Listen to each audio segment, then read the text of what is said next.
Hi friends, welcome back to Razia's home kitchen. ఈరోజు మన కిచెన్లో ఫ్రాన్స్ బీనీస్ కర్రీ ఫ్రెండ్స్. ఈ ఫ్రాన్స్ బీనీస్ కర్రీ చాలా బాగుంటుంది ఫ్రెండ్స్. రైస్లోకి, చపాతీలోకి, పుల్కాల్లో కూడా సూపర్గా ఉంటుంది. తప్పకుండా ట్రై చేయండి ఫ్రెండ్స్. ఈసారి రొయ్యలు తెచ్చినప్పుడు తప్పకుండా ఇలా బీనీస్ వేసి కాంబినేషన్లో చేయండి, చాలా బాగుంటుంది ఫ్రెండ్స్. ఇప్పుడైతే మనం కర్రీ చేసేద్దాం రండి. స్టవ్ వెలిగించుకొని ప్యాన్ పెట్టుకొని, ప్యాన్ హీట్ అయిన తర్వాత ఒక 3 టేబుల్ స్పూన్ ఆయిల్ వేసుకోవాలి. ఆయిల్ హీట్ అయిన తర్వాత పట్టా, లవంగం, షాజీరా వేసుకోవాలి ఫ్రెండ్స్. ఆనియన్స్ని కూడా వేసుకొని ఫ్రై చేసుకోవాలి ఫ్రెండ్స్. ఆనియన్స్ని ఒక 2-3 నిమిషాలు మగ్గించుకోవాలి. ఆనియన్స్ కొంచెం మగ్గిన తర్వాత అల్లం, వెల్లుల్లి, ఆనియన్స్, టమాటో వేసుకొని ఇలా గ్రైండ్ చేసుకున్నాను ఫ్రెండ్స్. గ్రైండ్ చేసుకున్న పేస్ట్ని కూడా వేసుకోవాలి. వేసుకొని పచ్చి వాసన వెళ్ళే వరకు బాగా ఫ్రై చేసుకొని టమాటాలని కూడా వేసుకొని టమాటాలని మగ్గించుకోవాలి ఫ్రెండ్స్.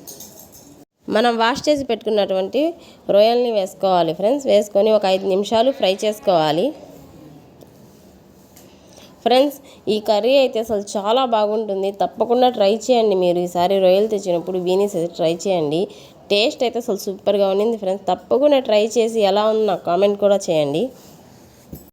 టేస్ట్కి తగినంత సాల్ట్ని వేసుకొని మసాలాలన్నీ బాగా ఫ్రై చేసుకోవాలి ఫ్రెండ్స్.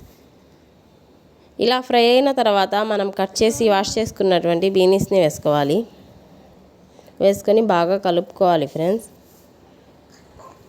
బీనీస్ని ఒక 5 నిమిషాలు ఫ్రై చేసుకోవాలి. ఇలా ఫ్రై అయిన తర్వాత పసుపు, చిటికెడు పసుపు, కారం, ధనియాల పొడి, గరం మసాలా వేసుకొని ఫ్రై చేసుకోవాలి. కొత్తిమీరని కూడా వేసుకొని బీనీస్ని ఒక 10 నిమిషాలు మగ్గించుకోవాలి ఫ్రెండ్స్. మూత పెట్టుకొని ఒక 10 నిమిషాలు మగ్గించుకోవాలి. ఒకసారి అయితే తప్పకుండా ఈ రెసిపీని ట్రై చేయండి ఫ్రెండ్స్. టేస్ట్ అయితే అసలు చాలా బాగుంటుంది.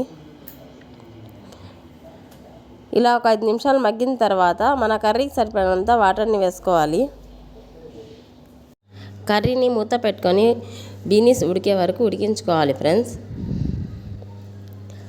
అంతే ఫ్రెండ్స్, బీనీస్ అయితే ఉడికిపోయింది. ఈ ఫ్రాన్స్ బీనీస్ కర్రీ అయితే చాలా బాగుంటుంది ఫ్రెండ్స్. తప్పకుండా ట్రై చేయండి. ఈ ఫ్రాన్స్ బీనీస్ కర్రీ రైస్లోకి, చపాతీలోకి, వేటిలోకైనా చాలా బాగుంటుంది ఫ్రెండ్స్. తప్పకుండా ట్రై చేయండి. టేస్ట్ అయితే అసలు చాలా బాగుండింది ఫ్రెండ్స్. తప్పకుండా ట్రై చేసి ఎలా ఉందో నాకు కామెంట్ చేయండి. ఈ వీడియో మీకు నచ్చితే లైక్ చేయండి, షేర్ చేయండి, సబ్స్క్రైబ్ చేయండి. మరిన్ని వీడియోస్ కోసం మన ఛానల్ని ఫాలో అవ్వండి ఫ్రెండ్స్. Thank you.